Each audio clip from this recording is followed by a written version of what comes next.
Thank you very much. Our third witness, Miss Sarah Oberman-Bartusch. Ms. Bartusch is the Chief Marketing Officer and Director of Business Development for CI Jets, the executive jet charter division of Channel Islands Aviation, located in Camarillo, California. Ms. Bartusch started her career managing the flight school at Channel Islands Aviation, founded by her parents in 1976. Since then, she's obtained nearly every certificate or approval for a flight school in the state of California and created the Youth Aviation Academy in 2012 to inspire youth to pursue careers in aviation. Ms. Bartusch is currently involved in pilot recruitment, aircraft management, charter sales, and marketing, while also supervising operation of Channel Islands Aviation Flight School. We welcome you here today. Now I'd like to yield to the ranking member for our fourth witness. It's my pleasure to introduce Dr. Ken Witcher, the Dean of the College of Aeronautics at Embry-Riddle Aeronautical University in Daytona Beach, right up the street from my district. Where Dr. Witcher's aviation experience includes 20 years of service in the United States Air Force, during which he was superintendent of an operational test and evaluation squadron and field training detachment chief for multiple aircrafts and supporting systems. Dr. Witcher previously served as chair of the Nevada Aerospace and Defense Sector Council, reporting directly to the Governor's Workforce Investment Board.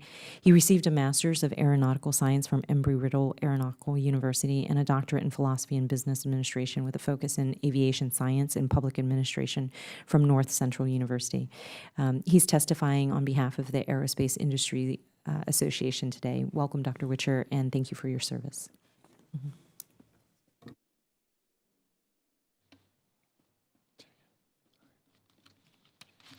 Okay. I've got to do that too. Yep. Okay. So a couple housekeeping. Upon hearing that this subcommittee would be meeting on this issue today, professional aviation organizations reached out to my office and this committee asking to submit letters for the record. Organizations such as Helicopter Association International, National Business Aviation Association, the Regional Airlines Association, and the National Air Transportation Association felt as though their small business members were uniquely impacted and had specific concerns that need to be part of the proceedings today. This time I'd like to submit copies of their letters for the record. If committee members have an opening statement prepared, I ask that they be submitted for the record. I'd like to take a moment to explain what those lights are in front of you and what they're going to be doing. You'll each have 5 minutes to testify today. As the yellow light comes on, you have a minute. And then as Chairman Shabbat always says, when you have the red light come on, that means start wrapping it up. So we'll be very flexible today, and we'd like to hear your testimony. So just kind of take that with a grain of salt. Okay, let's move on, and we're going to start witnesses. Mr. Levanto, you can start, and you have 5 minutes. Thank you very much, Chairman Knight. Ranking Member Murphy, I will be loyal to my 5 minutes because I'm dangerous if given leeway when it comes to time limits. Thank you for having this discussion and involving the Aeronautical Repair Station Association, an organization that represents businesses from across the aviation industry performing work and operating international and U.S. civil aircraft around the world, and also performing work on government contracts and military equipment. In addition to the core independent repair stations, these are organizations bearing certification from the US FAA or other international aviation authorities. ARSA also represents and works with manufacturers, parts producers, airlines, and other operators, in addition to service providers and industry stakeholders to maintain and perform work across the entire aviation system. These companies form an international and interconnected industry that in the United States employs nearly 300,000 Americans and produces $47 billion in annual economic activity. The subcommittee is well represented. The 7 states on this body employ nearly 80,000 men and women who generate $12 billion annually in economic activity. That means that those 7 states represent more than a quarter of employment and the economy of aviation maintenance and parts production services. For these businesses, recruitment and retaining of skilled technical individuals to perform work on aircraft has become the industry's most pressing strategic challenge. It involves itself in every discussion and has become a part of doing business. Now, the industry structure might be interesting to most of the general public who view aviation as the bastion of big businesses and large organizations from whom they buy tickets and with whom they ship goods. But the reality is that small businesses are the rule. ARSA's data indicates that the average repair station employs just 46 people, and that number is inflated by the few large players in the market such that the typical repair station is actually much smaller. They operate in small teams using high-tech capabilities to perform a specialized set of tasks and passing both savings and increased quality onto their customers in civil industry and the government and onto the flying public and the entire American community. The aviation market is a hopeful one. ARSA's members plan to capitalize on expanding growth and hopeful future workforce projections by adding to their own workforces. However, they have reported for years now nearly unanimous difficulty in finding and retaining technically skilled workers. That work does require a high level of skill, not just from certificated personnel, but from different kinds of technicians with varying levels of experience and responsibility and specialized technical abilities in order to perform work on civil aircraft and articles. Continuing the capabilities of this workforce requires robust employer-managed training programs, not just to onboard personnel, which can take years in terms of creating a useful and profitable technician in the workplace, but also to maintain continuing skills and technical capabilities to keep up with advancing technologies and meet customer demands to keep aircraft airworthy. The greatest challenge facing this workforce was touched on by Ranking Member Murphy in her open remarks, and that is that technician skills are attractive across every high-tech industry, all of which are suffering to find personnel to fill vacancies. That means that small aviation businesses, which is 4 out of 5 of the 4,000 firms in the United States, must compete for talent against the automotive, heavy equipment, and even amusement park industry for personnel who find their skills to be attractive. Considering the high demands and personal responsibility placed on aviation workers, this is a tough pull for small businesses who have tight margins and heavy regulatory burdens of their own. The impact is strong. ARSA's analysis indicates that right now, the open technical positions at U.S. repair stations are already costing the industry $2 billion a year and forcing businesses to increase time to complete their work, delay accepting new orders, delay facility expansions, and even rejecting new work opportunities. The stark reality of this is that, as you mentioned, Chairman Knight, projections don't even indicate that we're already in a point of a workforce shortage. Our own data indicates that the year 2022 is our year of reckoning because that's when supply of available technicians will officially fall short of demand from industry, and it will continue growing worse thereafter. Considering that the numbers don't even show that we're in a shortage yet and we're already suffering so greatly at the challenge of finding technical talent, I think it's clear that the industry is facing a gathering storm. ARSA and its members look forward to working with you to continue to foster industry and government collaboration, stimulate investment in technical training, develop and nurture technical skills and a cultural appreciation for hands-on work, and establish robust aviation career pathways for certificated mechanics and non-certificated technicians in order to help remind the world that it can't fly without us. Thanks very much. Thank you very much. And Mr. Lenz, you now have 5 minutes. Good morning, and thank you, Chairman Knight and Ranking Member Murphy and members of the subcommittee, and special thank you for Congressman Blum for the kind introduction. It is a privilege to testify about the most pressing threat facing aviation today. Often lost in this discussion about the shortage of pilots and aviation mechanics is the impact this problem has on local economies. Thank you for including an airport and a small community perspective in this discussion today. Now, airports don't train, we don't hire, and we don't employ pilots or technicians, but we certainly depend on them. Pilots and the entire air service industry enables our communities to be connected, and connectivity to the national transportation system is essential to ensure both our local communities and small businesses remain vibrant. The Iowa City-Cedar Rapids region is known as ICR Iowa. It includes 7 counties and is home to 500,000 people. ICR Iowa is also home to several key economic drivers. To name a few, Rockwell Collins, Transamerica, world-class healthcare, ACT. Maybe many of you took the ACT exam to get into college. Procter & Gamble, Cargill, Quaker Oats, CRST International, and of course our beloved Hawkeyes at the University of Iowa. CID is very proud to connect these entities to the world. As important, though, are the many small businesses which make these major employers successful. These are suppliers, vendors, contractors, customers, and others all depend on CID's air service directly or indirectly. The shortage of pilots is threatening this service and therefore these jobs. The pilot shortage is very real, and it is here now. The U.S. is not producing nearly enough pilots to meet industry's needs. Less than half the need is met each year. Passenger traffic is increasing, yet our departures nationally are decreasing. Despite a strong economy, service continues to shrink. And CID is just a microcosm of this. The Eastern Iowa Airport, we're on pace for a record year in passengers this year. Our unemployment rate is now under 3%, but our departures are down 7%.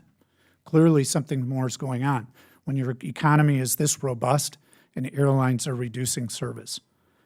Frequent, reliable air service is critical for local business. It keeps us connected to the global business system.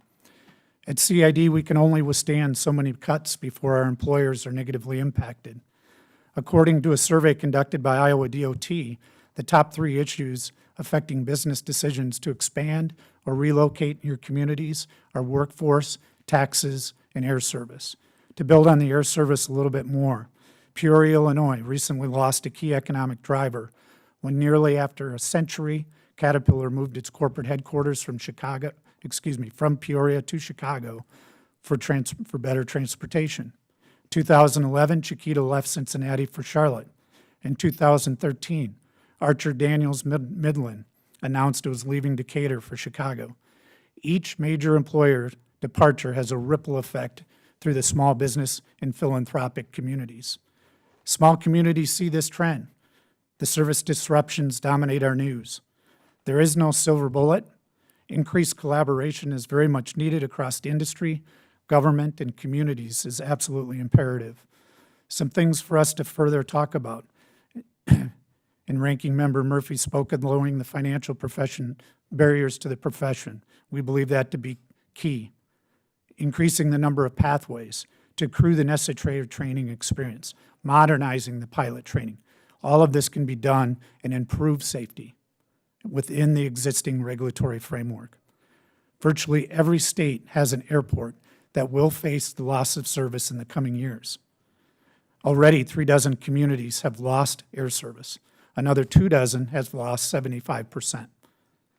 Unless we mitigate this crisis, the damage to our nation's communities, our industry, and small businesses will be devastating.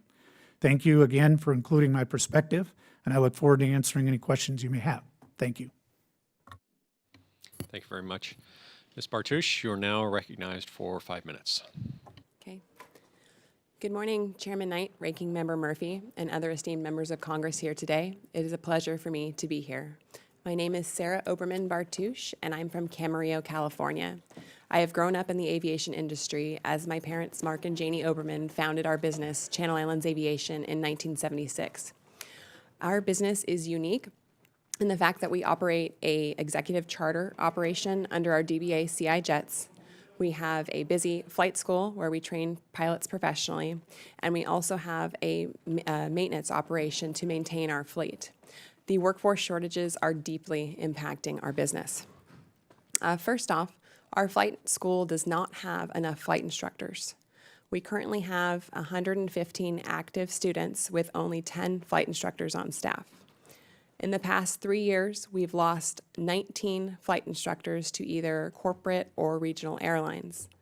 Right now, we desperately need to hire, yet we are not getting any resumes in the door. We have a wait list right now for flight students, 13 people long. So we desperately need to hire. I need to have at least 3 more full-time instructors on staff right now. If we are unable to find flight instructors in the future, we will not be able to sustain our flight training business. Another problem facing our flight school is that becoming a flight instructor is not a necessary step in a commercial pilot's career anymore. Historically, commercial graduates would go and flight instruct for a couple years before they move on to, say, a corporate position or a regional airline. However, right now, Our graduates with as little as 200 hours of flight time are taking jobs flying as co-pilot in jets for charter operators. Just last week, I got an email from a fellow operator on our field that operates a large fleet of business jets, and he said that he had 6 position openings and they were looking to hire our new commercial graduates.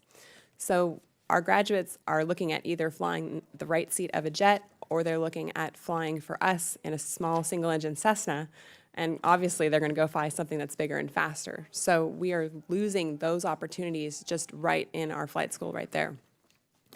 The next issue that we're facing in our maintenance department is that we have been unable to hire and retain aircraft mechanics.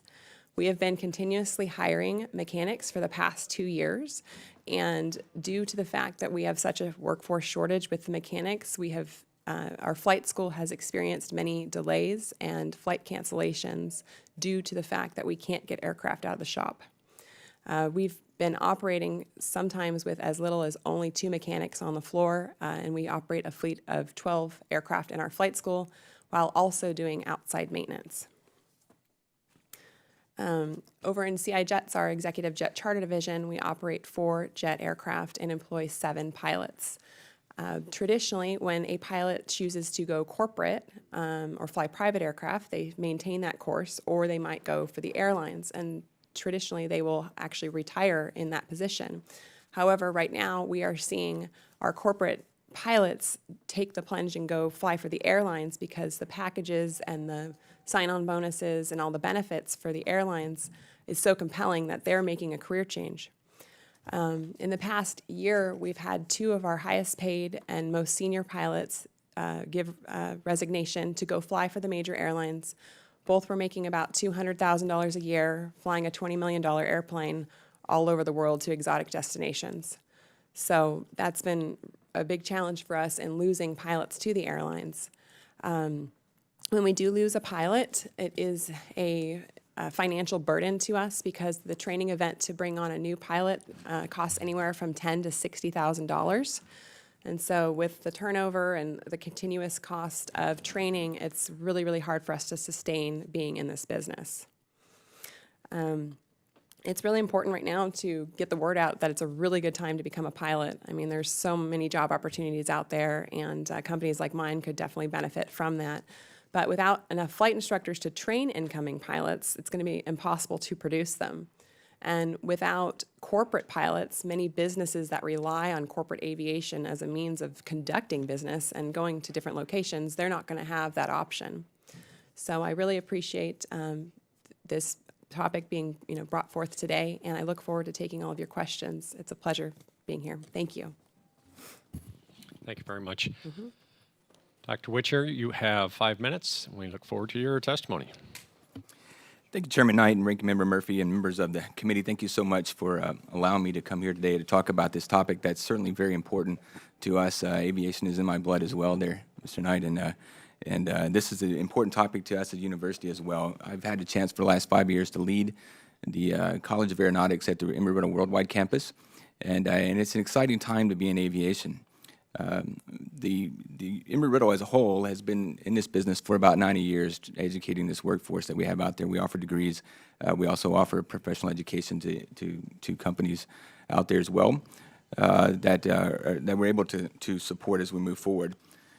The big picture, and I think you guys have captured this in your testimonies you had this morning and the testimonies from our previous committee, our panelists up here, is if you look at the research, going back as far as in the early 80s, there was clear research that connected an economic impact to the air service of the community.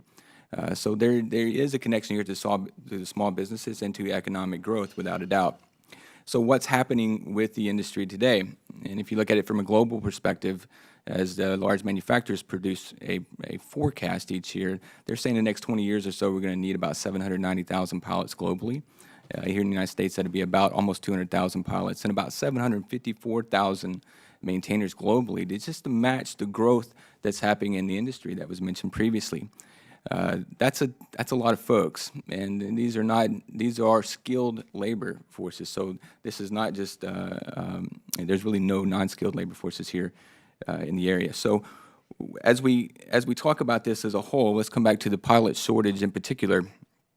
And by the way, you mentioned a report that you got from the National Business Aviation Association. I think that one's an important one to pay attention to as well. The folks that they represent, about 97% of their companies are small to medium businesses. As you're hearing up here today, it's a big impact out there, not just to the Boeings of the world and the Deltas of the world, but also to the small businesses that we have out there that we support.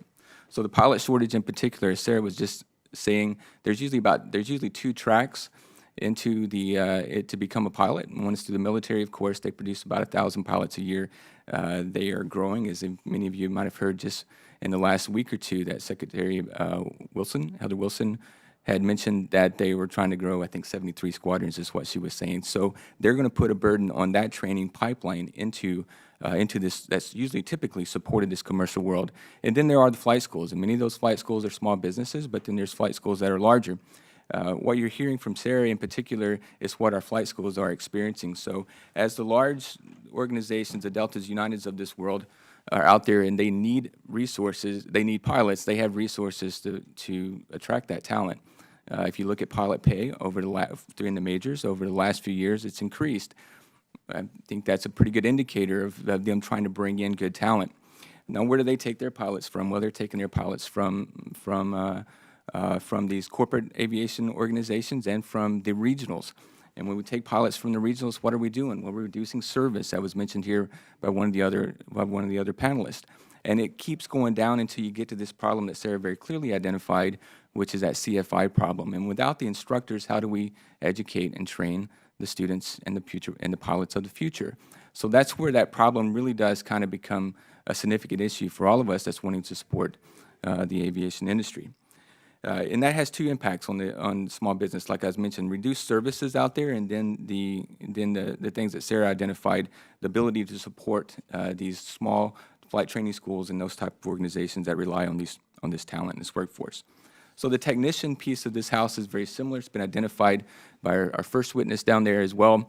If you look at just the United States, we're saying about 154,000 or so. Some of the reports out there indicate that we'll need that kind of talent. The interesting thing here, though, is that with the pilot problem, or the pilot issue, challenge that we're facing, there's a lot of people that want to be pilots.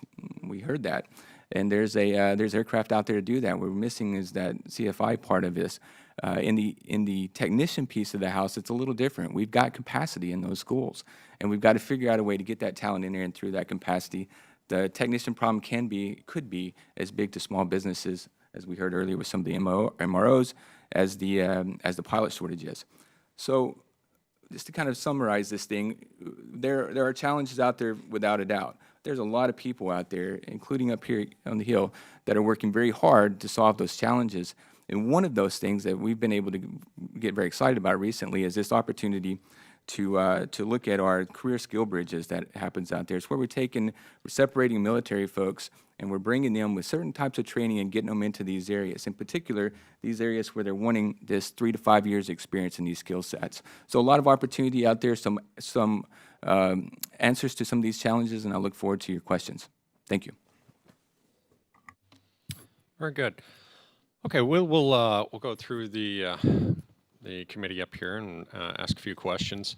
We try and keep our questions to 5 minutes too, and if we can, we come back for another round. But I've got a question kind of for the panel. We see that if there's a pilot shortage and there is a instructor shortage, which I firmly agree that there is, but the technician shortage of maintaining the aircraft, of making sure that we're putting safe aircraft in the air, where are we looking to get them? So if I go to Embry-Riddle and I get pilots out of there, or I get them from somewhere else across the country, where am I getting my maintainers? And maybe, Mr. Levanto, you can help me with that.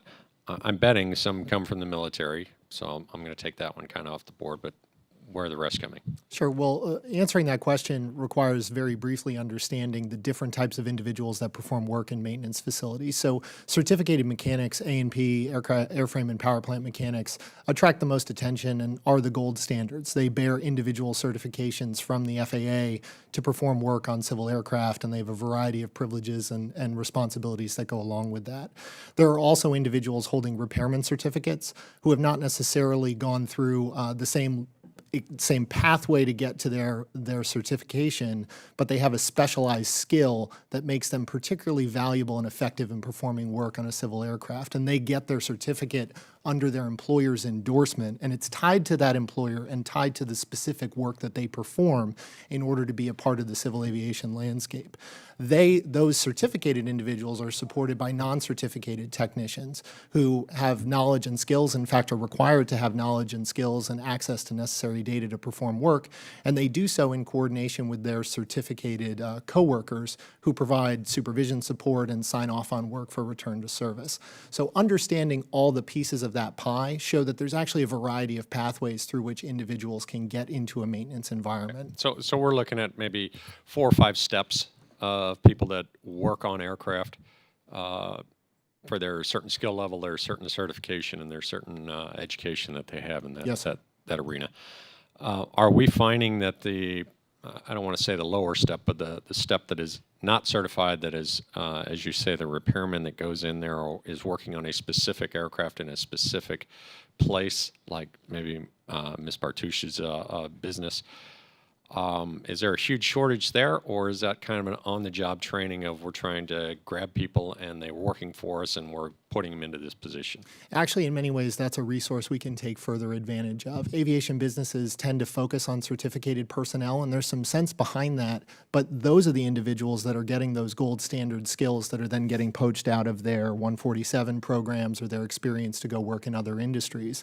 The groups that we've worked with, the organizations that have had a lot of success, are those who've developed robust internal training to turn non-certificated personnel who are eager to learn, have the character necessary to show up to work every day and perform exemplary, and growing them through the experience requirements of Part 65 into individuals eligible to get their personal certification. Okay. And a great example of that from Alaska, Warbelows Air actually has a helper program built into their training program, which they're required to have under their own certification. And they've been growing technicians over the course of 3 to 5 years into individuals who are ready to take their tests and take their own A&P certification. Okay, so let me expand this out a little bit. In my district, we build a lot of airplanes. We have a lot of aviation in my district. We are doing some innovative things over the next 20, 30, 50 years, and we needed some folks. So we built a program through our junior college. It's called the AFAB Center, and it's for basically basic fabrication of airplanes. Needed to be able to show up, needed to be able to pass a urine test because it's a DoD job, and needed to be able to have a basic understanding of schematics. We have a very robust group there that is being hired now by many of the companies at about a 97% clip. So if you make it through this program, you're probably going to be hired, and it's going to be a good job and good benefits and all of that. I think because of the economy, and just kind of follow me here, we need to look at some of these kind of connections to our junior colleges. We all have junior colleges. We all have tech schools. We all have universities in our districts or in our state that are very willing to open up certified programs. We all know about the 4-year degrees, but we also know that we need people in jobs. Put the square peg in the square hole quicker sometimes. And that means getting the certification that you need, getting the training that you need, and getting into the job. So I think that that's part of our goal in Congress, is making sure that we're getting the workforce into work.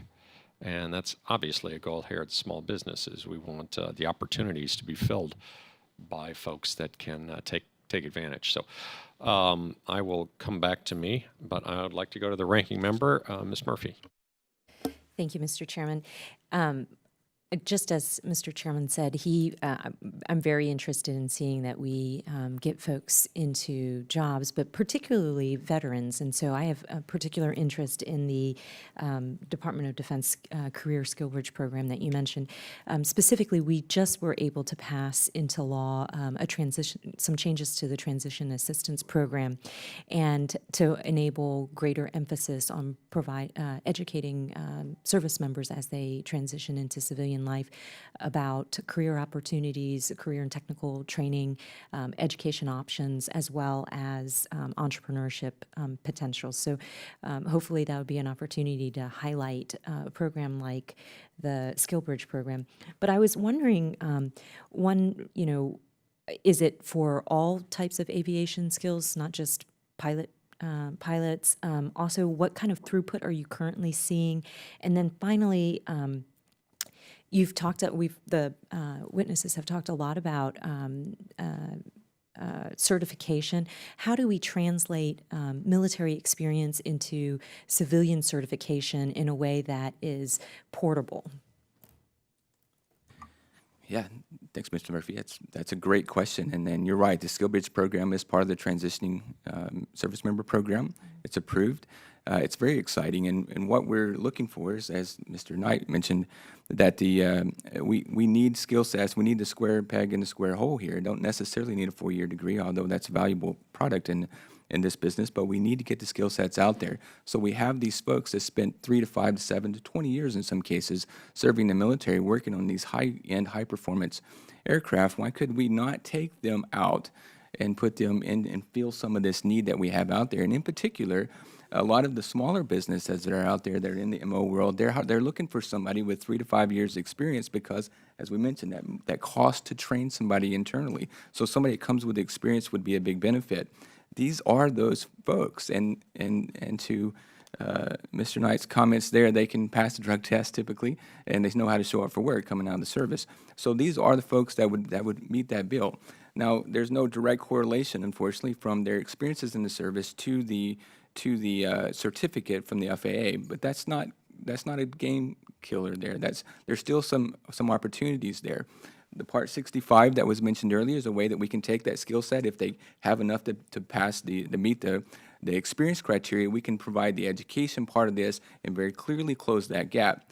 But even more important than that, what we're hearing from the industries that we're talking to now about starting this career skills gap program with the A&P mechanics is that they don't necessarily need the A&P certificate. They're looking for the capability, the skill set that's coming out there. So we can quickly cross that gap with some of these processes, some of these programs, such as this transition program that you mentioned. So, and in some cases, they're not even needing folks that have experience on aircraft. They're wanting somebody that's mechanically inclined. Some of these large manufacturers, and I apologize, I'm under an NDA. I need my job, so I can't tell you exactly who we're talking to there right now. I'd love to later. But these companies, large companies, are seriously looking for any type. They're getting kind of desperate. They're looking for bus drivers in some cases, not anything wrong with bus drivers, but they're looking for a skill set that has a capability out there. So anybody that has coming out of an MOS or an AFSC that has a mechanical inclination, they believe with us, our help, and their training programs, we can make them a productive member to meet this gap that you're so clearly identified. That's great. Thank you so much for that thorough answer. Mr. Levanto, I had a question on a separate issue. You know, I understand that there have been concerns about a growing share of aircraft maintenance being offshored to repair facilities located overseas. Does competition from the overseas repair facilities affect your industry's ability to retain employees and attract new employees to the maintenance workforce? Oh, thank you for that question. It's important to remember that maintenance is taking place all over the world, and in fact, it's a requirement that facilities bearing FAA certification are available to perform work on U.S.-flagged aircraft wherever they go. In many cases, the facilities that are performing work overseas are actually connected to or owned by U.S. companies. So in a way, we've been able to educate a lot over the past decade or so about the fact that so-called outsourcing or offshoring actually ties into the very capable network of American businesses that are performing work on aircraft. And the fact of the matter is that those organizations that are performing work overseas, just like here in the United States, are meeting equivalent standards of safety that are overseen by the FAA, often in partnership with its bilateral partners or other civil aviation authorities. That means that the individuals required to work there need to have the same kinds of technical knowledge and skill that we need here, and training and program resources that help grow that technician pool wherever they're located, whether they're coming from the military or civilian service or education, is going to be good for all those organizations, particularly by creating flows of personnel that can support needs for our aircraft, our U.S. flight aircraft, wherever they go. Thank you. Thank you. Now I'd like to recognize Ms. Clark from the great state of New York. Thank you very much, Mr. Chairman, and I thank our ranking member, Dr.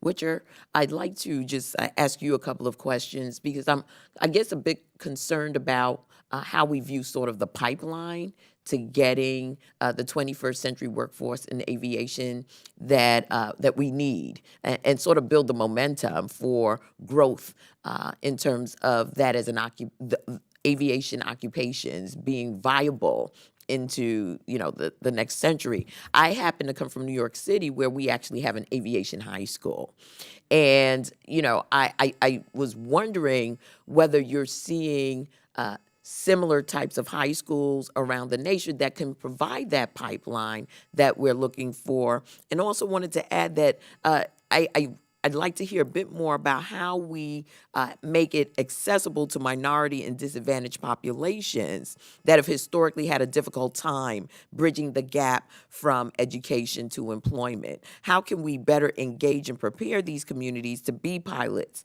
or aviation mechanics?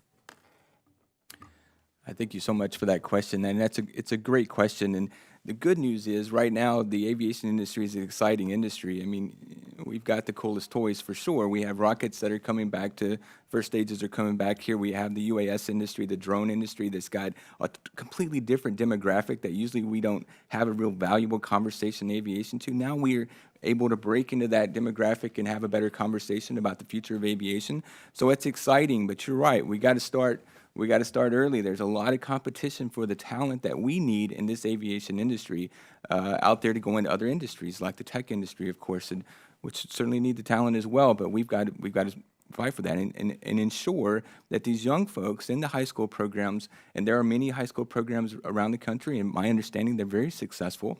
Understand that there are great opportunities coming in. An interesting thing is in the pilot area, what we see today, and this is different than just a few years ago, because of what we're talking about up here and the opportunity for jobs.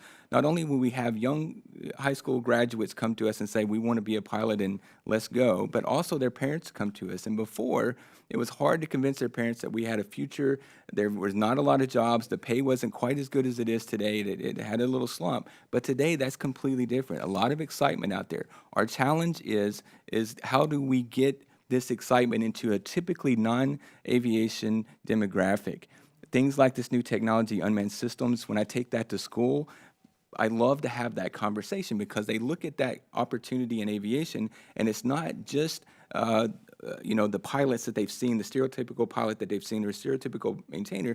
Anybody can get excited about this technology. There's no stereotypes around it. We're leveraging tools like that to get into that level of the education system to try to get folks excited about how it's coming forward. We have work to do. We've got to be able, especially as an aviation aerospace industry educator, to get into some of these communities that we historically have not got into. Things like online education are giving us opportunities going there at a cost that opens up this opportunity of aviation education to a completely different market, and we're excited about that. Great question. Absolutely, Thank you. because I think it's something that can be promoted in urban as well as rural communities where young folks are looking for opportunities, but they're not accessible. And I just think about, unfortunately, these young people who have been breaching security and jumping in and actually piloting aircraft, and they've learned some of their skill online. And unfortunately, it was criminal what they did, but it indicates to me that there are ways that we can do distance learning. There are ways that we can promote to non-traditional communities to be able to get that workforce of the 21st century. So I look forward to more of a conversation in this space, because I think it's really important that we not throw our hands up and we not believe that we're limited in terms of where we can access the talent to be able to reinvigorate the industry. I yield back, Mr. Chairman. Thank you very much. And I think this is a good part of the conversation too. You know, we all go to schools and we all talk to young people and see what their dreams are these days. And the UAS kind of explosion over the last 10 years has really invigorated a lot of young people. We have a robotics team in my district that started about 12 years ago. I was there when it started, and it was 100% boys. Today, it is 47% girls. So you can see that there is a kind of a shift in maybe looking at careers that maybe 12 years ago the girls didn't think that they could do that, or they weren't looking at that. One of the things that Ms. Murphy brought up was military education, and I think that we've talked about this till we're blue in the face of how do we get people in the military that do something very well in the military that works in the civilian world, and how do we transfer them from the military life of not wearing camo to wearing jeans and getting paid. So we would love to hear great ideas on that. We've tried to do that. I'm sure that at state level, everybody's tried to do that. I know that Florida is very involved, California is involved, and New York, and all of the states have tried to do it at a little bit of a level. But I think the federal government has really got to be involved. That if you've got somebody in there and he's working on helicopters, and they want to transfer out when they ETS from the military, why wouldn't we want them to work on helicopters? That's exactly what we want them to do. So those are always ideas that we're trying to kind of filter down and work on. But literally, the military's got to give us some pathway too, really do. So that is not a cut on anybody. It's just maybe a little bit more homework for us. Then the last thing I'd like to bring up, because I think it's going to cross, is aviation in this country is as safe as, it's the absolute safest thing I do to get to work. Now, I always tell my wife, my 3-hour drive to LAX is by far the most dangerous thing I do all day. And I only live 60 miles from LAX, so you can see what the traffic is in Southern California. Once I'm on the airplane, I'm safe. I'm good to go. It is the safest mode of travel. We're very proud of what happens in America. And I think that Ms. Murphy said something in her opening statement. We don't want anything to affect the safety of travel, either at the GA locations or at something like LAX.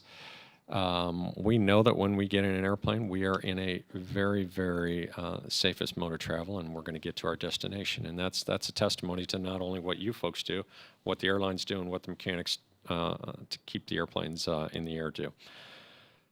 And then the last thing is cool toys. Boy, we've really got to hit on that.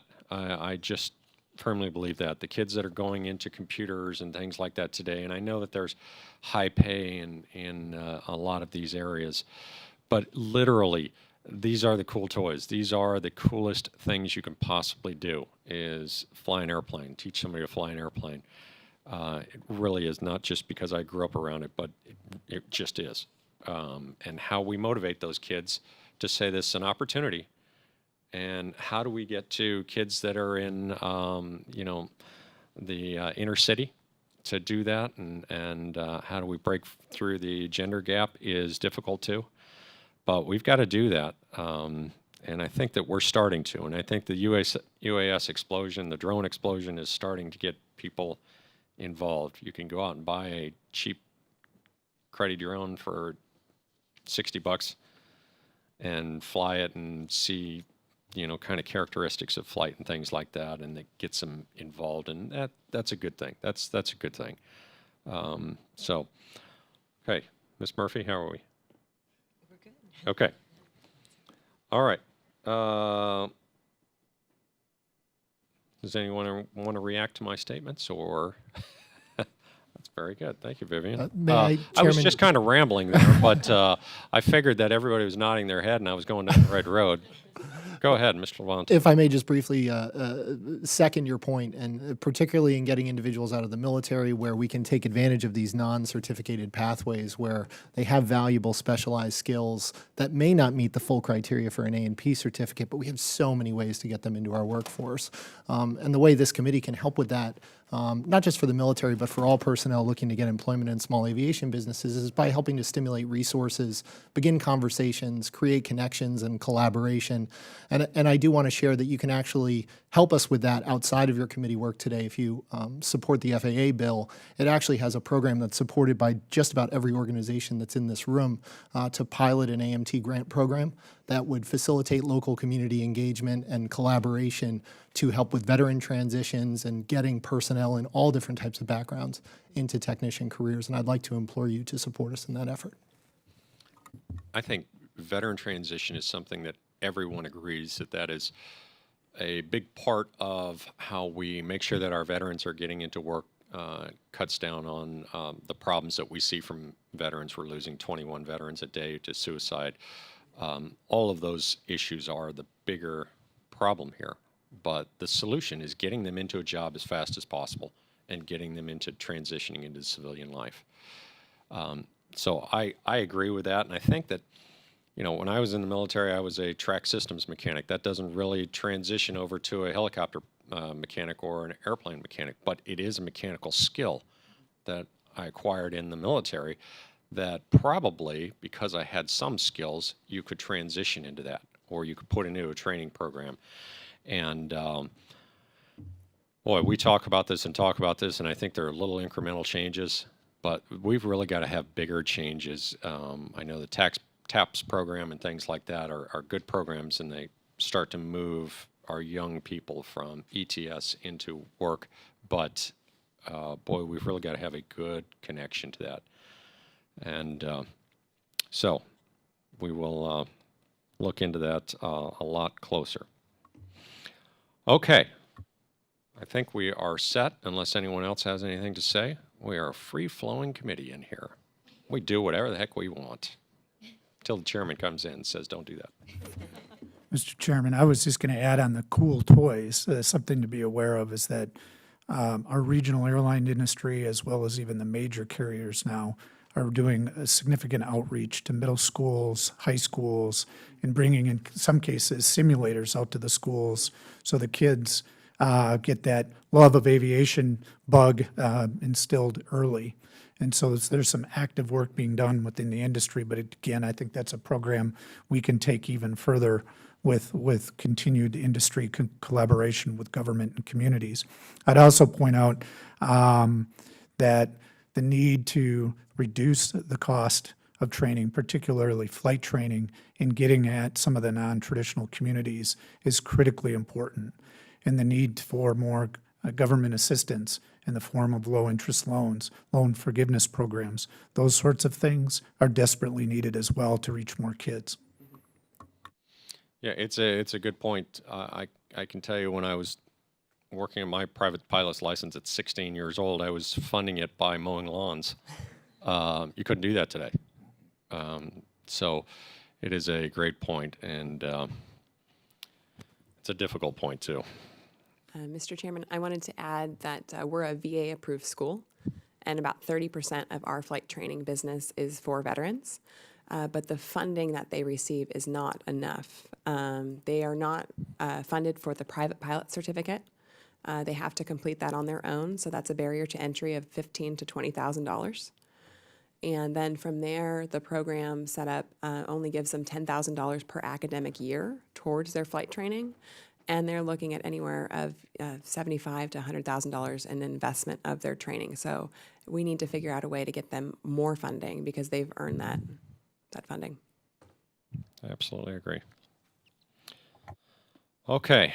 Well, I think it is evident from testimony we've heard today that small businesses are suffering from this labor shortage and bear a disproportionate burden of losses. Without highly skilled and qualified employees, small businesses operating flight schools, maintenance and repair shops, and a host of other essential services critical to the aviation sector will disappear. Without these small firms, there can be no aviation industry. Without a healthy aviation industry, the U.S. economy suffers. I look forward to continuing this dialogue with our witnesses, learning that we can do all that we can do to combat this shortage, and thank you for your testimony today. I ask unanimous consent that members have 5 legislative days to submit statements and supporting materials for the record. Without objection, so ordered. This hearing is now adjourned. Okay, thank you. Good job.